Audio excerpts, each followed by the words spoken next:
Happy New Year, and welcome to Someone Else's Movie, the original podcast where an actor, writer, director, or nebulous industry figure gives a little love to a movie they didn't make. I'm Norm Wilner, senior film writer for Now Magazine, and this is the other thing I do. My guests this week are Vladimir Jon Cubrt and Nicole Maroon, two Toronto actors who are also a couple, which is nice. You may have seen Vlad as Garrett Jacob Hobbs in Hannibal. He's also popped up in the features Stockholm, Kodachrome, and Prisoner X, and on television in Designated Survivor, Rookie Blue, and Warehouse 13, among others. Nicole has appeared in Unhappy Happy, Meet the Family, and Amazon's The Boys, and they star opposite one another as a disintegrating couple in the feature film Luba, which Vlad also wrote, and which opens this Friday, January 10th, at the Carlton Cinemas in Toronto and the Globe Cinema in Calgary. Perhaps in contrast to the intensity of that project, Vlad and Nicole picked A Fish Called Wanda, the 1988 caper comedy where John Cleese, Jamie Lee Curtis, Kevin Kline, and Michael Palin chase each other around London over a fortune in stolen jewels. There's a more complex plot, but that's basically the gist of it. There's a heist, a double-cross, another double-cross, and maybe 15 minutes in, it's every idiot for themselves, as they all race to cover their tracks, retrieve the loot, and get away clean. Cleese conceived of the story and made the film with Charles Crichton, director of The Lavender Hill Mob, The Titfield Thunderbolt, and The Battle of the Sexes, which may explain why the slightly older former Python gets to romance Jamie Lee Curtis and name his character after Cary Grant, sort of. It's a reach, but it works. The whole thing works, if I'm being honest, even when it dips into some rather uncomfortable comedic territory. But we'll get to that. This is Someone Else's Movie. Well, we're going to be doing this podcast together. Right. And Vlad and I have very different taste in movies. I'm like completely different. Couldn't be more different. So there's very few films that we overlap that we both like, and A Fish Called Wanda was one of them.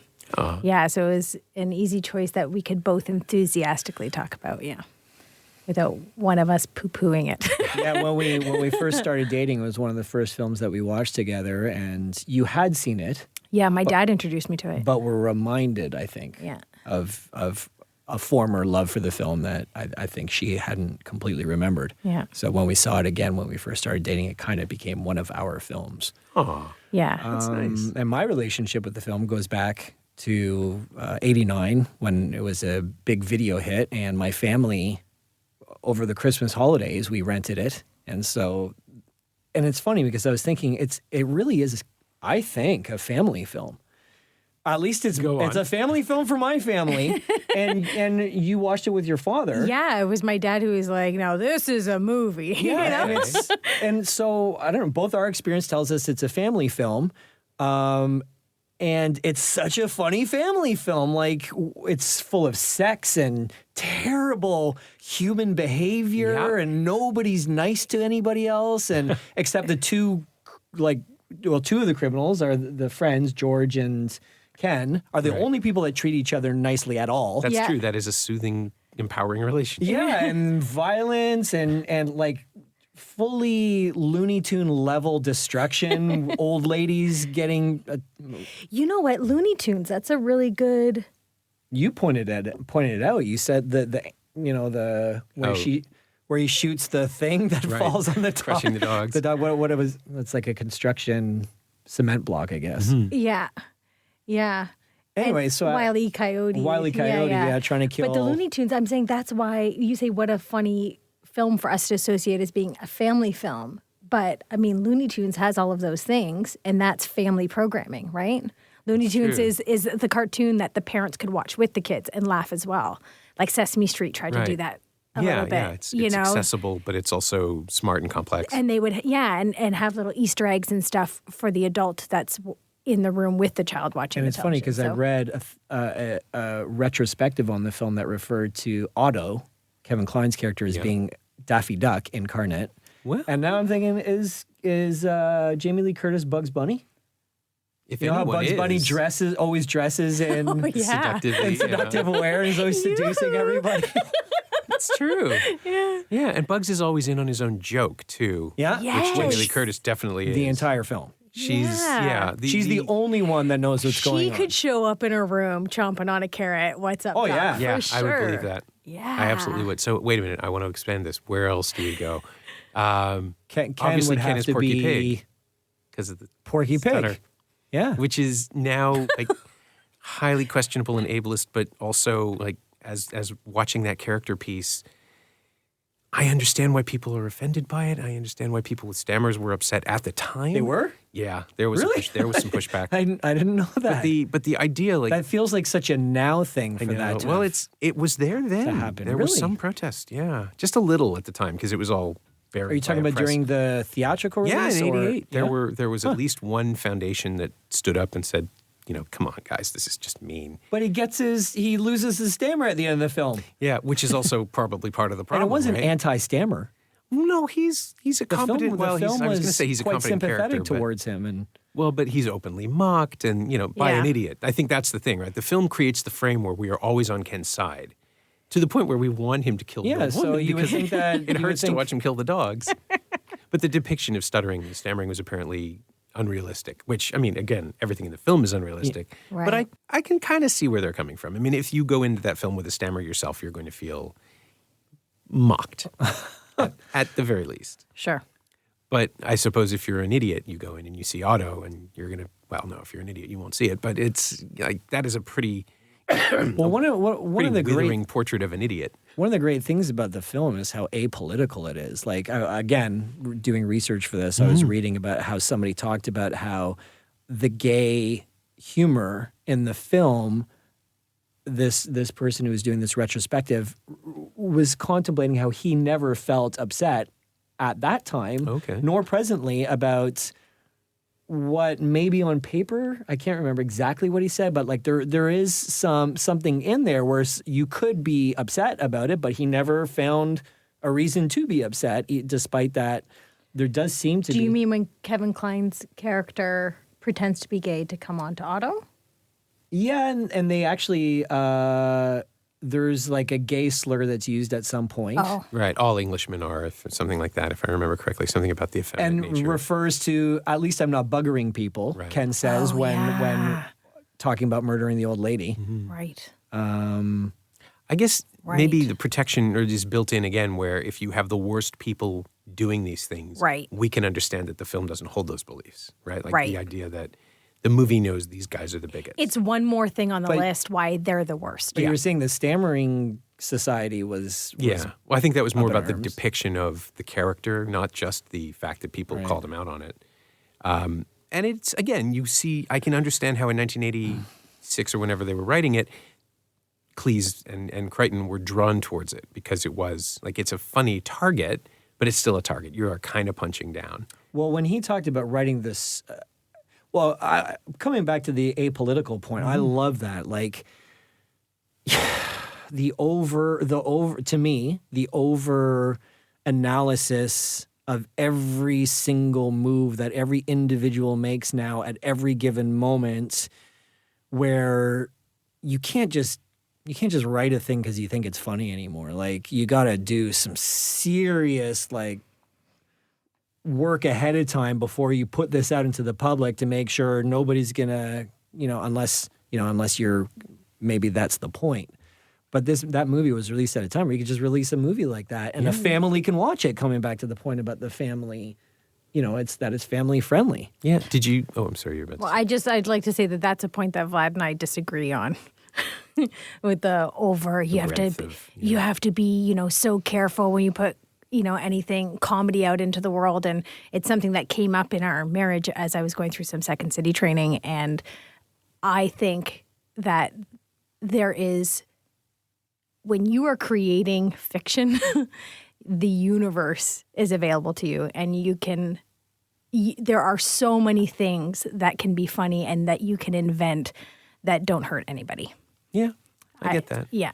I think So it's, that I think it's I don't think that this is like an overly sensitive time, or I just want to say that I feel differently about that. yeah, I find it fascinating because ultimately what we're dealing with now in terms of social media and more diversification of even criticism as well as filmmaking is that there are people with other points of view who see things that I don't see. And if they see something, it doesn't mean it's not there, right? Like it doesn't, if I can't see it, it doesn't mean it doesn't exist, I think is what I'm trying to say. Yeah, that's a sentence. Yeah, and I find it fascinating that the one thing that alienated audiences in 1988 or 87 when they did test screenings of it, did you know about this, the dogs? They did No. 2 versions of the dog deaths.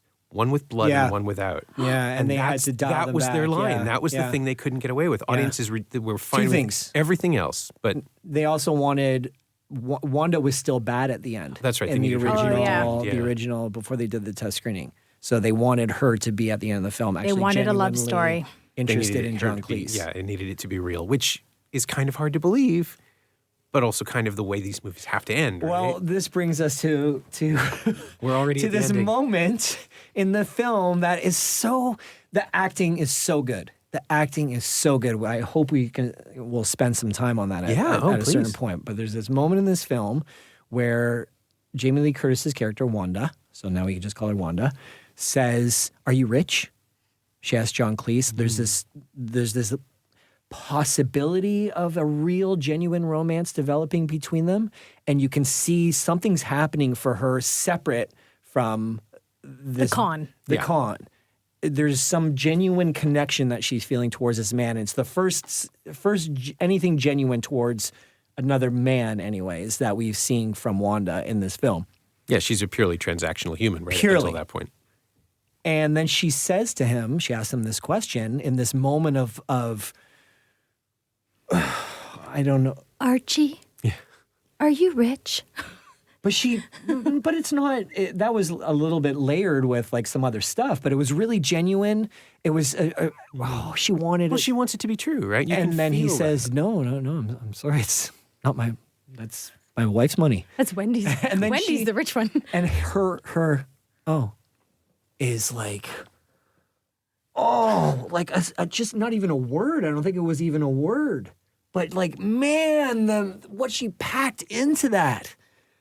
Oh, and this came back to a point that you made about the love story, that they needed her, realistically or not, to walk through or have an awakening of some kind by the end of the film for them, and that was the American audiences, right? Like they really need that. Yeah, I think they were the ones who couldn't handle the dogs. If I remember. Yeah, correctly. the California audiences were test screening it, which came back. I think and he they got, did California and New York. Oh, Yes. at They did that Los time, Angeles they would and have New done York. both cities. Yeah. But Cleese told this story about the horror of the dogs, where they just did a take of the dog that got squished, and there was, I think he described it as jam. It was just. Yeah. It was smeared. It was comical, but it was still very violent. Yeah. And they said that the laughs just died. He just, they were laughing and laughing and laughing, and then you cut to the reaction shot, and people just went, and it just killed the rest of the film. So they had to replace it. if I may, I just want to get a little bit of our movie in there, Luba. Yeah, well- we had a scene written into the film. This With a is squish about dog. Go on. It's similar. Actually, it's very similar. This is about things that work on the page that can either be incredibly powerful, evocative in your reading off the page and what your mind is able to do with it, versus seeing something on the screen. And a writer, especially if he's a writer-director, really has to be able to accept feedback, which to John Cleese's credit, he was, and Charles Crichton. It is kind of rumored that Cleese did most of the directing as well. They just were willing to. Yeah, Charles, he says... I don't think he it's even a deferred to rumor. Crichton? I think. Is it on the record now? Yeah, I think John Cleese. Well, we saw an interview where he just blatantly said that he chose Crichton because he knew he was a technical John- director and that he would be free to work with the words and the actors. Oh, Yeah, so in So he essence- said that in an interview that I saw. So good for him. must be pretty on the record. It just sort of come right out. Because, it doesn't. Charles Crichton is a veteran of the old Ealing Studios, the machine-tooled screwball comedy stuff that Britain produced in the 50s. But, in the two clips of him that I saw at the time, he did not look well Right. at all. And At the time of filming or the production stuff that I've seen, he's just Right, very, yeah, well, he's very still. he suffered some kind of, I think it was MS or Parkinson's, something like that. Oh. Or I might be speaking out of turn here, where he was having great difficulty for a couple of years, and then he went and did, according to John Cleese, acupuncture, and then he came back to John and said, "All right, let's do it," and they went and shot the movie. And then I think soon after that, he started degenerating again. Yeah. But we had in our film Luba, we had this scene where the father gets the kid to do something violent that on the on the page. Oh, It seemed, yes. it's funny. It seemed like you needed that. At the time, I think when we filmed it, we thought we really needed that scene. And the director, he fell in love with the scene. He said it was one of the reasons why he decided he wanted to do the film was because of that scene. And when we did the assembly, and when we were reviewing the assembly, somewhere along the way, we started getting feedback from test audiences, and that was one of the things that came back to us is that we had to lose that scene. And that was as soon as somebody said that to me, and I think to Nicole, we both immediately knew it had to go because it was just too far. It was just too far. Can you say what it was? There was a mouse in the house, so they're reading a story. There's a mouse in the house, and the father, who's spiraling downwards, gets the son to kill the mouse. And the son's 5 or 6 in the film. Yeah, no. 6 in the film. So he covers it with a book, and then he puts the kid's hand on the book, and then the father puts his hand on the kid's hand and squishes it. And like there's a sound and everything. It's a dog. It's the dog under it's the jam. And the father's trying to teach the kid a life lesson. On the page, this is what I can see. He in his own warped mind, again, he's degenerating he's facing some serious challenges of his own that are making it hard for him to be of sound mind. But anyways, he was trying to teach the kid a lesson. Test audiences. Yeah, test audiences tell you. Well, then you get rid of it, Nicole, because you're clearly making a face that tells me you didn't like it. I mean, it's an audio medium, but I'll share that with the listeners. You're cringing. Yeah, my nose is curled. Was it too intense? I mean, what was the objection? It was just too much. It turned him into a psychopath. Right. It didn't turn him into a regular guy. He wasn't a guy. Right. He wasn't the father of a child who was tipped over too soon. Well, not even too soon. It just took him too far. And on the page, we all liked it. We all read it. As I said, the director loved the scene, and he really didn't want to lose it.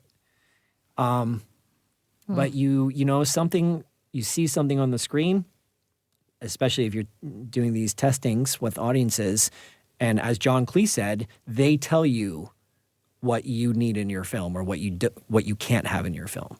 Yeah. I mean, it's on you to listen or not. What did they call the scene where he was trying to get the name of the hotel?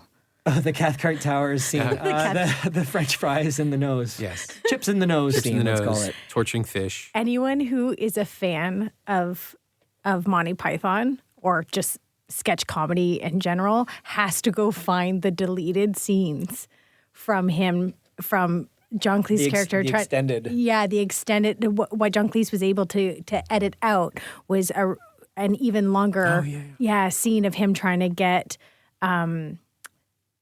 Ken, thank you. Was trying to get Ken to say the name of that hotel. And Cathcart Towers Hotel. I saw it for just last weekend I saw it for the first time. That I didn't know that it was the longer version, and I was crying. I was laughing so hard. So it's another case of the scene itself was fabulous. We watched it and we were laughing our asses off, but for whatever reason, John Cleese, he didn't really elaborate too much. I think he just said the timing of it, the placement of the scene at that point in the film, it just didn't work. It's a comedy. It's almost 2 hours long. Yeah. Or is it over 2 hours? No, it was Just an hour under, and 48. I believe. And it flies. And it's a comedy. You don't get big, broad comedies that are 2 hours long. Well, I don't think it flies. We both noticed that But how many it times have you really seen takes it? its time, actually, which is so unusual, especially now. You mean setting up the premise and getting everything introduced? I Not didn't so mind much it. that, but they had scenes where there was no comedy in it.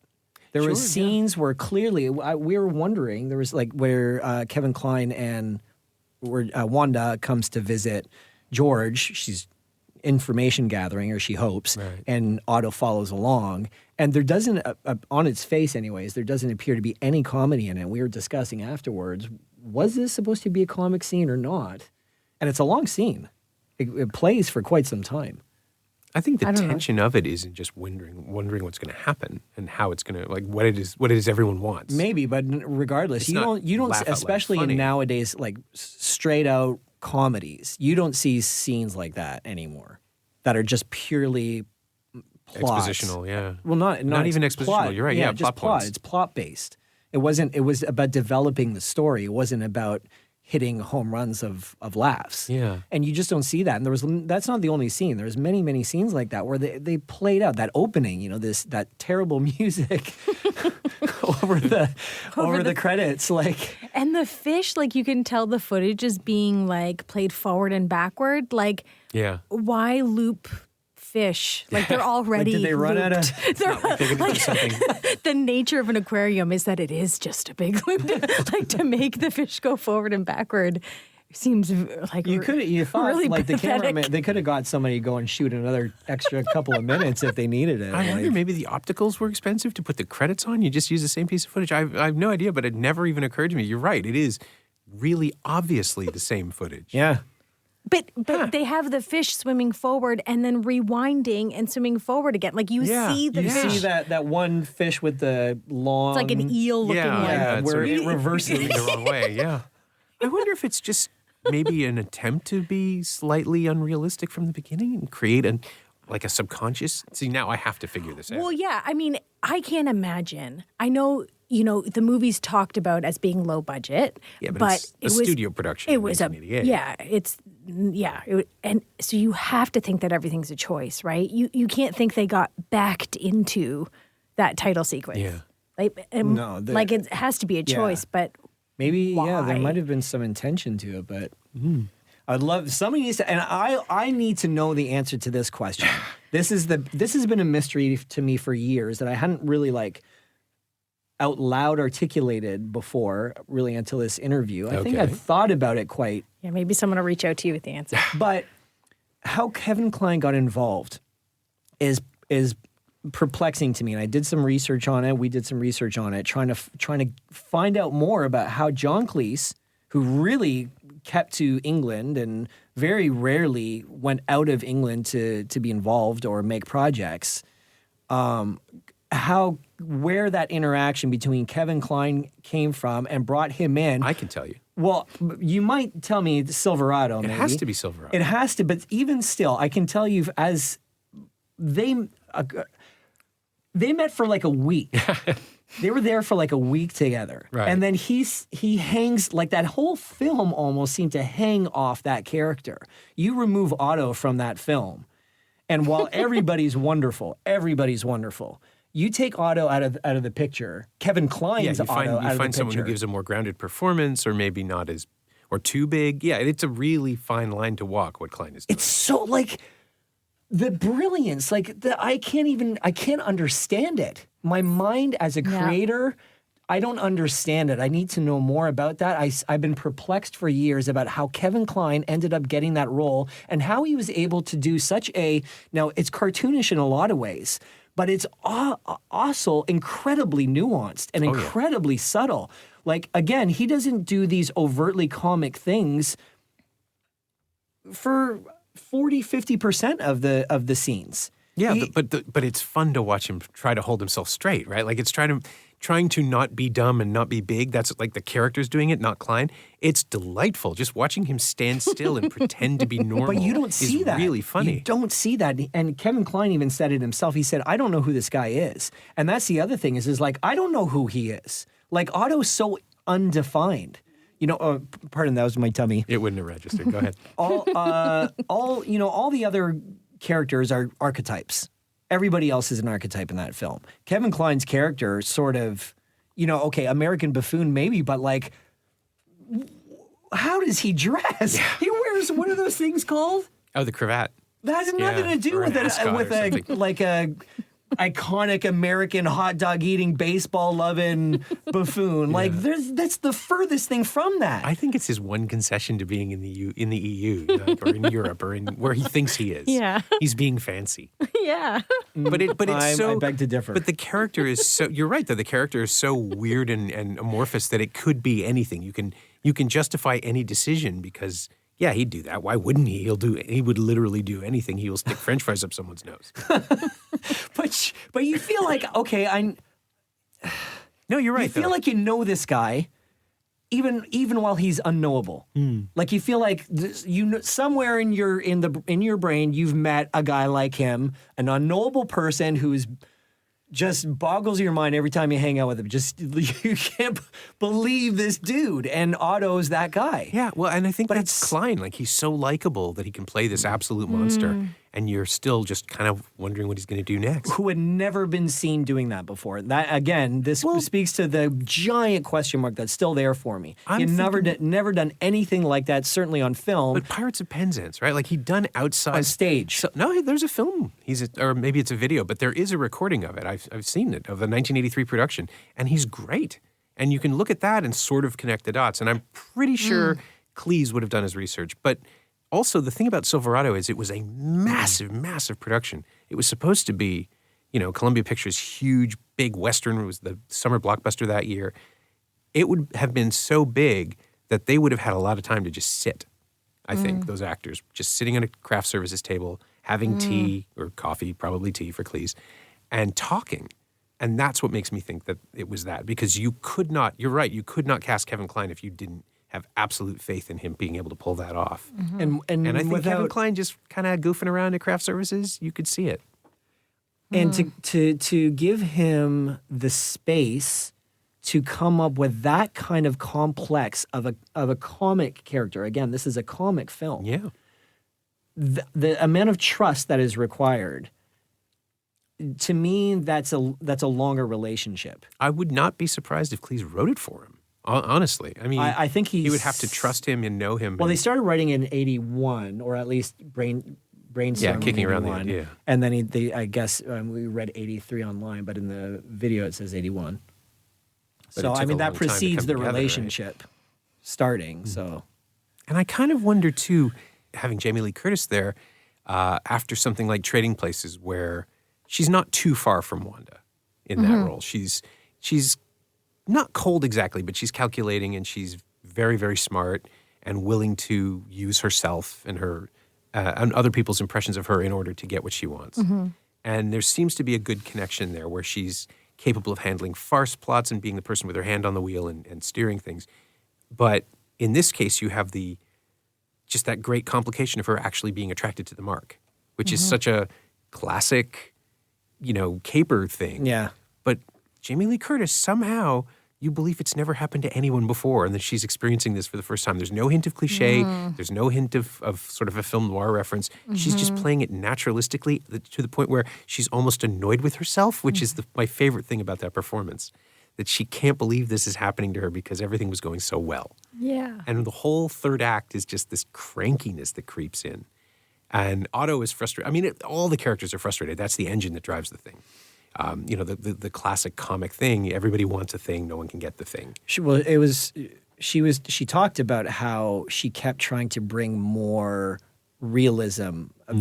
She talked about all the pushback that she was giving John Cleese in regards to how Wanda was depicted on the page. Right. And so she contributed, and she says like a great amount of, I think, bringing Wanda back from the abyss of buffoonery into a more realistic place where you were able to say the kinds of things about her that you just said. Yeah, I mean, she's easily the smartest person in the film.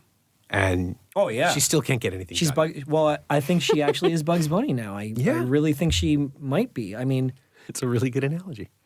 The performances of everybody in that film are so good. They're so good. It's such a master work of acting, and she's right at the heart of it.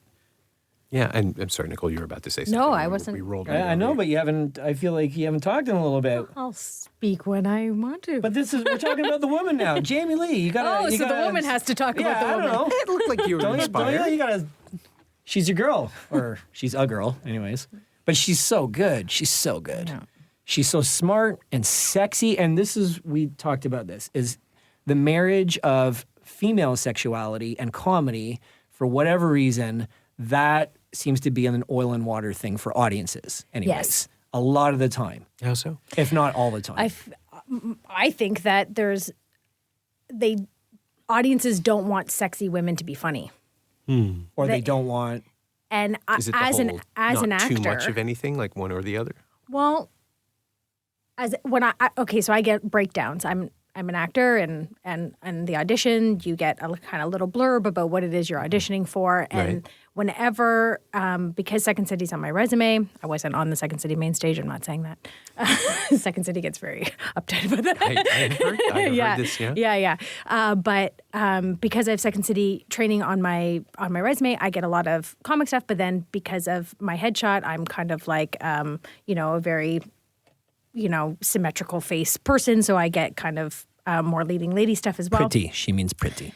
And on any comic breakdown I get, when they describe the character physically, it's always, they use different words. Really? They don't use attractive words. They use quirky. They use what's a popular one? Appealing? No, like Unconventionally? Unconventionally. What was the one I saw recently? Pretty but doesn't know it is something I've seen a couple of times. But that would be more the lead in a rom-com because she doesn't have to be funny. The jokes are about her life. So like J-Lo doesn't have to deliver a punchline necessarily because she's sexy.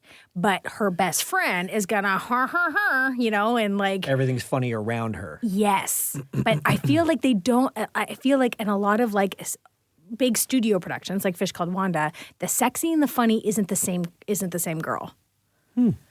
Unless the joke is, look how big my boobs are. I'm surprised. And with Jamie Lee Curtis, that's not the case. Yeah, no, she defies that in everything she does. But her comedy comes out of sensibility, so maybe that's how they get away with it? Like that's the rationalization? But there's that weird scene where Otto comes into the room and she's standing there with her robe open and you can see her like amazingly fit, curvaceous body and little tiny panties and her bra.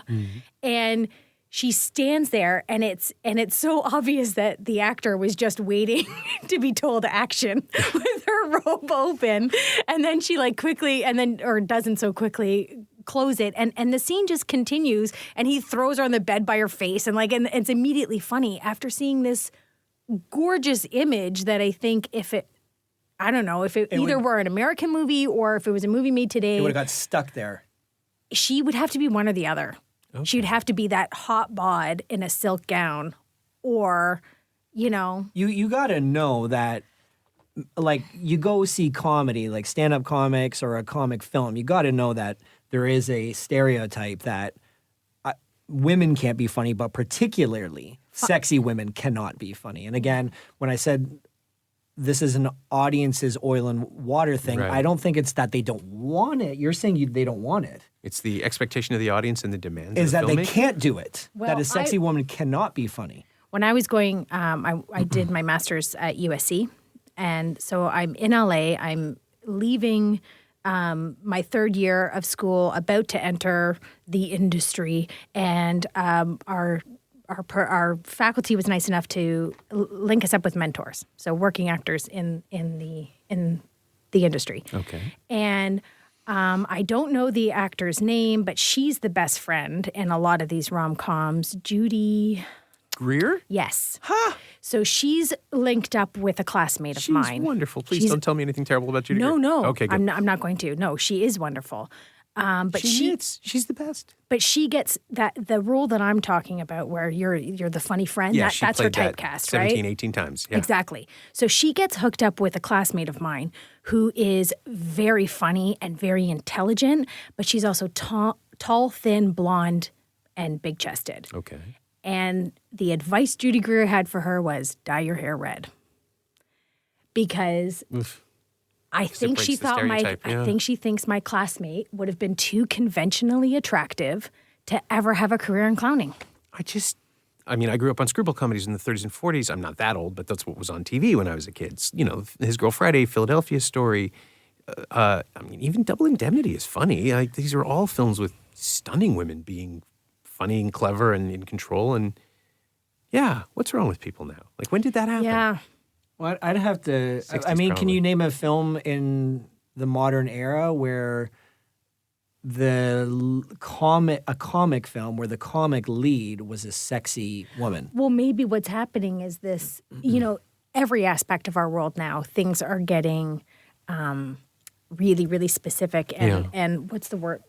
This has been this way for a while, though. No, That's but not I'm new. talking about the world in general. Everything's getting compartmentalized and further and more specialized. And so maybe it's like that. Maybe it's just that there are now, just it's just math. It's just numbers. Now we have, it's just different. We're not using the same 12 stars in every film. It's like there's so much talent available. They can have 20 go-to sexy girls and then the 35 go-to funny girls. Yeah. And maybe it's just that. Or Ali Wong and Randall Park go off and make Always Be My Maybe themselves because no one else will do it for them, right? Yeah, so good. Regardless of all that, Jamie Lee Curtis did something extraordinarily unique, which is being incredibly sexy where it's not a distraction. Yep. Well, it's a function of her character. Yeah. It's a function of her character in a comic role where her sexiness either was a non-issue or, in fact, enhanced the comedy.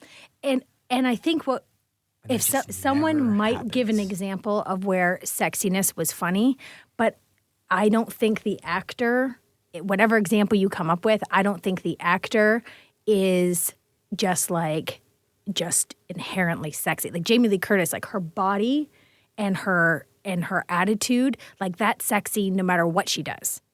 Right. And I'm trying to think of if you're something, trying to tell me, but no, there's this character where she was at, but I bet you that actor is probably pretty plain looking and she's putting on the moves as an acting choice. I'm thinking of Cameron Diaz right around like something about Mary and Charlie's Angels, but she's not the only one. In that film, it's all of them, really. That's the point of Charlie's Angels. But again, I'm thinking if I'm just trying to sexualize people in my head to see which ones come out. Well, no, Cameron Diaz is a bombshell, but she was introduced in The Mask as a comic, the comic villain who turns out to be the good girl, right? That was the big twist at the time. Mm-hmm. She's and Julia Roberts a little bit in some films around that time. Julia My Roberts Best Friend's isn't Wedding. Sexy. Okay, they tried. No, she's nor that funny. She's gorgeous. She's a gorgeous. Sandra Bullock, I'm talking, like, but I mean like actual sex appeal. Like Jamie Lee Curtis was selling sex to her marks. And we're not talking about a film where the comedy is kind of secondary, like A Fish Called Wanda. It's jokes. Is jokes. Like that is what the film is. It's a Jim Carrey film. It's a Eddie Murphy film. Yeah, it's a full-on comedy. It's a full-on comedy where it's sunk or fail on the comic performance of the lead actors, actresses. I don't think that was required. Why we're hitting this point so much? Oh, it's still. I mean, I guess it's the man-women thing is always interesting. With that's very topical, and also she was just so awesome. I do think that it's like Jamie Lee Curtis is always, now that I'm thinking about it, because she's got Trading Places 5 years behind her, and 6 years ahead there's True Lies, where like that is a comic performance that goes from intentionally dowdy to ridiculously unconfidently sexy to proper sexy. I'm gonna. Here's my theory. I'm very sorry. I apologize already to Jamie Lee Curtis because I'm male gazing all over her, and that seems mean. But it's also it works because she's in on it. It works because she is deliberately playing that part of herself. I mean, it happened in Perfect. It happened. That's how she worked from that little window of time. Like Perfect's a terrible film, but she is absolutely. But those immune to it. Those dance sequences are timeless. She's great. Like she's great in this, absolutely refusing to buy into the camp and the cheese of it. She's funny in that movie because she takes it so seriously. I think. Why are we talking about Perfect? What have I done? Her head. I think it's her head. I think she's got a funny. She's got a funny head. Okay. And I think that's why it works. Because amongst that package, that bombshell body package, she's got this funny little head. Oh, no. And I think, I was hesitating. I decided, whatever, I'm going for it. So but we should probably move on. I wanted Joe Pesci this. How is it funny to you? How is this head funny? She's got a little pinhead with this funny little haircut, and her jaw kind of slopes weird, and it's boyish. There's thought about this. She is like, she defies a bunch of stuff. The marriage of the head to the body. Okay. And is what I think bought her the career that she had. But I do think we could probably move on. Just the strange disconnect. Yeah, They say every superstar has something really distinctive about them. She is an outlier. I mean, she's definitely an outlier. She was able to do things that I don't think, not just in A Fish Called Wanda. Like you just cited a whole bunch of movies where she's done some very, very unique work for any actress in the history of the movie business, I'd say. Yeah, and to say nothing about what let's call it the Curtisance, where she's come back in the last few years as this amazing force. I have seen her on stage twice at two successive TIFFs, 2 years ago for Halloween and this year for Knives Out, and no human being has received as much love in the room as I've seen get her. She seems so lovable. She seems great, but people just respond. Like she walks out on stage and people lose their minds. Yeah. That's how revered she is after 40 years of being Jamie Lee Curtis. That's star power, right? Yeah. Like some people are just whatever born. that is. Yeah, they're born that way. Well, she's also had some massive hits. Yeah. She's had massive But hits. she was given those hits because she was born that way. Like I think, somehow around after Halloween, it all just sort of lined up for her. I mean, she said she has been speaking about it recently that, if she wasn't Janet Leigh's daughter, she probably wouldn't have been cast in Halloween because of the Psycho connection. But everything after that is stuff that she has. But there was a big gap between Halloween and A Fish Called Wanda. 10 years, but she was around. Trading Places is 83. She made a bunch of terrible horror movies. Prom Night was in there. Like she scream queened her way through the next couple of years after Halloween. Wasn't happy about it. But that's what she was offered. It's weird that this film brings all of those people together because it's such a strange and perfect mixture. I mean, you have the beauty of the Michael Palin, John Cleese Python reunion. They just made, Meaning of Life was like the year before or 2 years before. But it's just so lovely to see them working together. And then you have these outsized American personalities. And then you also have the setting of this quaint, Lavender Hill Mob kind of universe where everybody's very proper except for George, who is mean, but also in prison where he has no power. And then you get the payoff of all of those pieces coming together in absolute chaos. So yeah, I'm buying into the Looney Tunes metaphor again. I'm curious if you thought that the George character was funny. Did you find him? His anger is funny. Okay. Did you find any of his scenes? Like, was he a funny? I think the one scene in prison with his lawyer where he's absolutely furious is pretty funny. Just because you're dealing with, again, the comedy is built on frustration. Once I think maybe third or fourth viewing, it started to get really funny. Once I realized that absolutely no one in this film is getting a thing that they want for the entirety of the movie until the very end when two people, the two most deserving people, get to be happy. That's probably my take on it. And to continue with the Looney Tunes analogy, they're also plucky despite like they never really they keep getting back up. And they're like got the same amount of enthusiasm each time. Like it's really funny. Otto, even at the very end, at the window, covered in cement, he's still ready to go. He's still trying.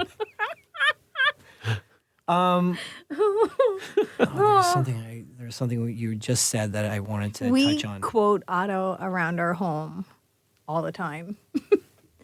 Whenever one of us is disappointed about something, but it's not that serious. Yeah, and we yell. And how these four characters, this maybe you want to say something about this.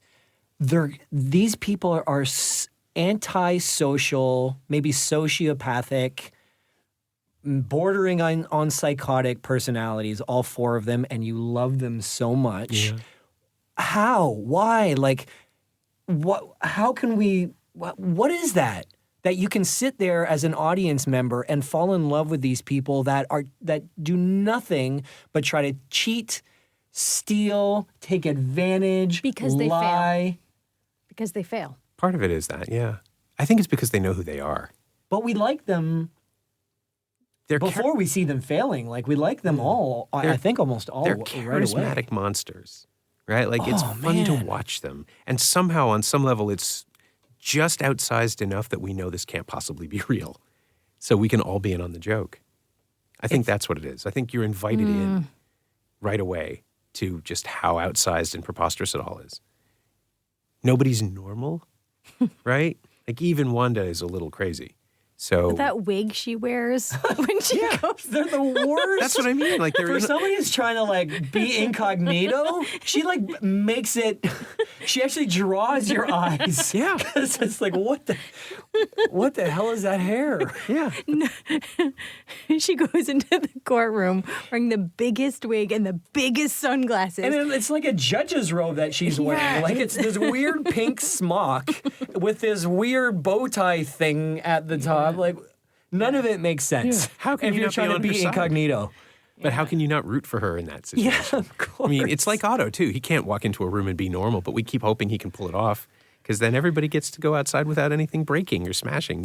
It's the tension and knowing that it's not going to work. What I realized during the I'm sorry scene where he was practicing, he knows what people are supposed to behave like, and he keeps trying. It's his impression of a person. Yeah, he's doing an impression of human beings. Yeah. He's not actually one. Well, that's the line, right? Like, you're an insult to stupid people. It's to call you stupid would be an insult to stupid people, and that's what I mean about Wanda being like funny as well, because Jamie Lee Curtis is showing you that this is a smart woman who has been sitting on these insults for so long. It's not just coming off the top of her head. She's been banking them, which is the joke to me. The idea that she chooses to keep going after she wounds him, and she just keeps pushing because this is finally the chance she has.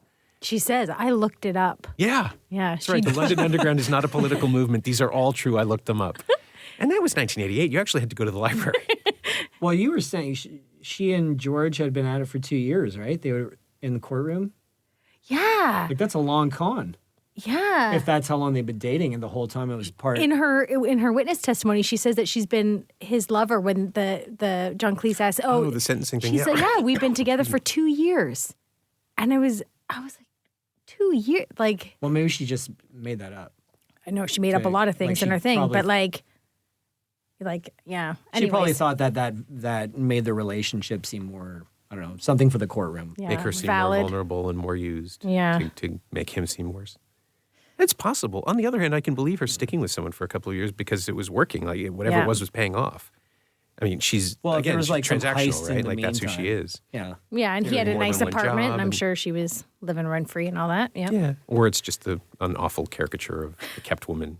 And I would be remiss not to mention the secret weapon that played Wendy Leach, Archie Leach's wife. Her name is Maria Aitken. Mm-hmm. She's one of those performances that, like, after you've watched it 10, 20 times, then you start to, like, notice the incredible set design. And she's, like, awesome. She is awesome, but she's just there. Yeah. She's just filling in these gaps that they're leaving, these four performers, that you would think there would be no space for her. But she actually steals the scene in maybe the best comic scene of all time. Yeah. Oh, the horrified look with the picture. Yeah, where she comes home from the opera to find her husband, or eventually doesn't find her husband with Wanda, but instead meets Otto. The ex-KGB, CIA, whatever he is. And she's holding that whole thing together. Yeah. Everybody, she's right at the center of that maelstrom. And, oh man, she's so good. And I guess Kevin Kline famously was one of those guys that didn't get free until many, many takes in. So so this is like the 18th or 17th time they've done this. Yeah, exactly. And his name, Mr. Manfredgensen, was an improv, and Maria repeated it back to him. And to know that she was able to, I've watched the movie at least a dozen times and still am not confident in how to say Mr. Frenjensen. But for Maria to get it perfectly in an improv scenario and throw it right back at him, like, oh man, everyone in this film, the acting is, no small parts. And also, you would know the answer to this. How many comedies get nominated for Academy Awards? For screenplay, for director, very rarely. Yeah. It almost never happens. And winning Best Actor. Yeah. Oh, supporting actor. Kevin Kline won Best Supporting Actor. Supporting actor, supporting actress, those favor comedy. It's weird. Okay. Like, My Cousin Vinny for Marissa Tomei. Okay. Mighty Aphrodite for Mira Sorvino. It happens. Okay. It's a safe one. But I think it was nominated for screenplay and director, which are way bigger. 3 nominations for I don't know. For me, like, Well, 30 years later, that film still holds up. Like, that speaks to the quality of it. Yeah, I mean, it's, I honestly, it was the same year as Rain Man, right? So a very conventional movie won Best Picture and Director and Screenplay that year, but Wanda easily holds its own. Doesn't have Aiko Aiko in it. Other than that, it's pretty good. If they had Aiko Aiko in it? It opened Rain Man, so I just assumed it was like a Lucky Charm, the song, Aiko Aiko. No, they had at the beginning of the Rain Man, whatever that song is, which surprisingly didn't become a huge hit. I don't know. No, it was a cover. It's a song from the 60s. It's called Aiko Aiko. No, I'm talking about Rain Man now. That's what he is saying. That's an actual. Yeah, it's for a real. song. Yeah, Oh, I thought you meant like. There's also a pop song called Aiko Aiko. that's isn't the there? one. Yeah, it opens Rain Man. It doesn't open Fish Called I'm Wanda. so confused. Vlad's mind is blown.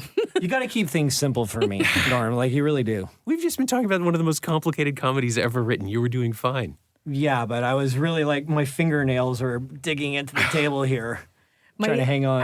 I asked my sister if she had seen the film, and she goes, "No, I haven't. What's it about?" And I was like, Well, there's this fish. and I found it's like if I'm not going to chew her ear off for 20 minutes, how do I like? Oh, it's a heist comedy. Like, how do I tell someone? I can't possibly give someone the plot or in a nice, cute little log line. Like it's. I just love the movie so and much. haven't you for 30 years? You've kind of been going, A Fish Called Wanda. Well, why is it called A Fish? Yeah. Like, why call it that? Yeah. Like Wanda's. Yeah. I don't get it.